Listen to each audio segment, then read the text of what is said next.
ನಮಸ್ಕಾರ ಸ್ನೇಹಿತರೆ. ಗುಜರಾತ್ ವಿರುದ್ಧ ಚೆನ್ನೈ ಸೋತ ಬಳಿಕ ಭಾವುಕರಾದರು ಎಂಎಸ್ ಧೋನಿ. ನಂತರ ತಂಡದ ಸೋಲಿಗೆ ಕಾರಣ ಬಿಚ್ಚಿಟ್ಟರು ಧೋನಿ. ಹಾಗಾದರೆ ಸುದ್ದಿಯ ಸಂಪೂರ್ಣ ಮಾಹಿತಿ ಏನು? ಅಷ್ಟಕ್ಕೂ ಜಿಟಿ ವಿರುದ್ಧ ಚೆನ್ನೈ ಸೋತ ಬಳಿಕ ಧೋನಿ ಹೇಳಿದ್ದೇನು ಗೊತ್ತಾ? ಹೀಗೆ ಇದರೆಲ್ಲದರ ಬಗ್ಗೆ ಇವತ್ತಿನ ಈ ಒಂದು ವಿಡಿಯೋದಲ್ಲಿ ತಿಳಿಸ್ಕೊಡ್ತಾ ಹೋಗ್ತೀನಿ. ಹೀಗಾಗಿ ದಯವಿಟ್ಟು ಈ ವಿಡಿಯೋವನ್ನು ಕೊನೆವರೆಗೂ ನೋಡಿ ಸ್ನೇಹಿತರೆ. ಆದರೆ ಅದಕ್ಕಿಂತಲೂ ಮುನ್ನ ನೀವು ಕೂಡ ಎಂಎಸ್ ಧೋನಿರವರ ಅಪ್ಪಟ ಅಭಿಮಾನಿಗಳಾಗಿ ಈ ವಿಡಿಯೋವನ್ನು ನೋಡುತ್ತಿದ್ದರೆ ತಪ್ಪದೆ ಈ ಕೂಡಲೇ ಈ ವಿಡಿಯೋಗೊಂದು ಲೈಕ್ ಮಾಡಿ. ಹೌದು ಸ್ನೇಹಿತರೆ, ನಿನ್ನೆ ಅಹಮದಾಬಾದ್ನಲ್ಲಿ ನಡೆದ ಟಾಟಾ ಐಪಿಎಲ್ 2024ರ 59ನೇ ಪಂದ್ಯದಲ್ಲಿ ಗುಜರಾತ್ ಟೈಟನ್ಸ್ ತಂಡವು ಚೆನ್ನೈ ಸೂಪರ್ ಕಿಂಗ್ಸ್ ವಿರುದ್ಧ 35 ರನ್ಗಳ ಭರ್ಜರಿ ಗೆಲುವು ದಾಖಲಿಸಿದೆ. ಹೌದು ಸ್ನೇಹಿತರೆ, ಈ ಒಂದು ಪಂದ್ಯದಲ್ಲಿ ಟಾಸ್ ಗೆದ್ದಂತಹ ಋತುರಾಜ್ ಗಾಯಕ್ವಾಡ್ ಅವರು ಮೊದಲು ಬೌಲಿಂಗ್ ಮಾಡುವ ಆಯ್ಕೆಯನ್ನು ಆಯ್ದುಕೊಳ್ಳುತ್ತಾರೆ.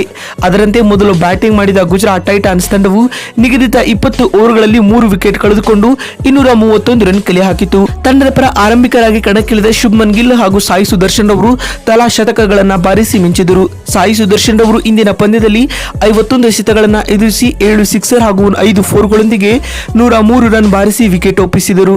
ಮತ್ತು ಇವರಿಗೆ ಸಾಥ್ ನೀಡಿದ ನಾಯಕ ಶುಭ್ಮನ್ ಗಿಲ್ ರವರು 55 ಎಸೆತಗಳಿಂದ 104 ರನ್ ಬಾರಿಸಿ ನಿರ್ಗಮಿಸಿದರು. ಸ್ನೇಹಿತರೆ, ಗಿಲ್ ರವರ ಈ ಶತಕದಲ್ಲಿ ಬರೋಬ್ಬರಿ 9 ಫೋರ್ಗಳು ಹಾಗೂ 6 ಸಿಕ್ಸರ್ಗಳು ಒಳಗೊಂಡಿದ್ದವು. ಸ್ನೇಹಿತರೆ, ಇದರೊಂದಿಗೆ 232 ರನ್ಗಳ ಸವಾಲಿನ ಗುರಿಯನ್ನ ಬೆನ್ನಟ್ಟಿದಂತಹ ಚೆನ್ನೈ ಸೂಪರ್ ಕಿಂಗ್ಸ್ ತಂಡವು ಪವರ್ ಪ್ಲೇನಲ್ಲಿ ಪ್ರಮುಖ 3 ವಿಕೆಟ್ಗಳನ್ನು ಕಳೆದುಕೊಂಡು ಸಂಕಷ್ಟಕ್ಕೆ ಸಿಲುಕಿಕೊಂಡಿತು.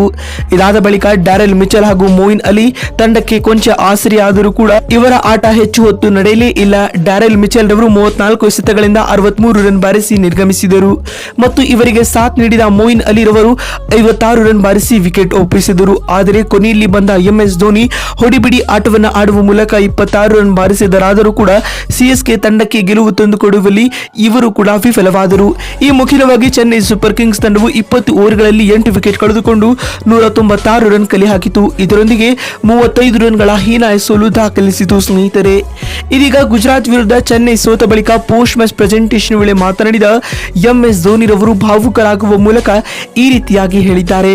ಗುಜರಾತ್ ತಂಡವು ಇಂದಿನ ಪಂದ್ಯದಲ್ಲಿ ಬ್ಯಾಟಿಂಗ್ ನಲ್ಲಿ ಉತ್ತಮವಾದ ಆಟವನ್ನ ಆಡಿದೆ.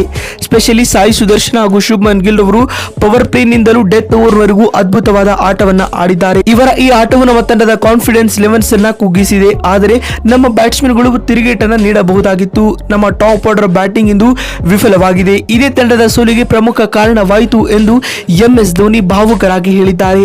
ಮತ್ತು ಮಾತು ಮುಂದುವರೆಸಿದ ಅವರು, ನಾವು ಇಲ್ಲಿಂದ 2 ಪಂದ್ಯಗಳನ್ನ ಗೆದ್ದುಕೊಂಡು ಪ್ಲೇ ಆಫ್ ಗೆ ಎಂಟ್ರಿ ನೀಡಲು ಎದುರು ನೋಡುತ್ತಿದ್ದೇವೆ. ನಮಗೆ ಇನ್ನೂ ಕೂಡ ಪ್ಲೇ ಆಫ್ ಹೋಗುವ ಅವಕಾಶವಿದೆ ಎಂದು ಹೇಳಿದ್ದಾರೆ. ಸ್ನೇಹಿತರೆ, ನೋಡಿದ್ರಲ್ಲ ಬಂಧುಗಳೇ, ಗುಜರಾತ್ ವಿರುದ್ಧ ಚೆನ್ನೈ ಸೋತ ಬಳಿಕ ಎಂಎಸ್ ಡಿ ಹೇಳಿದ್ದೇನು ಅಂತ ತಿಳಿಸಿಕೊಡುವ ನಮ್ಮ ಈ ಪ್ರಯತ್ನ ನಿಮಗೆ ಇಷ್ಟವಾಗಿದ್ದಲ್ಲಿ ತಪ್ಪದೆ ಈ ಕೂಡಲೇ ಈ ವಿಡಿಯೋಗೊಂದು ಲೈಕ್ ಮಾಡಿ.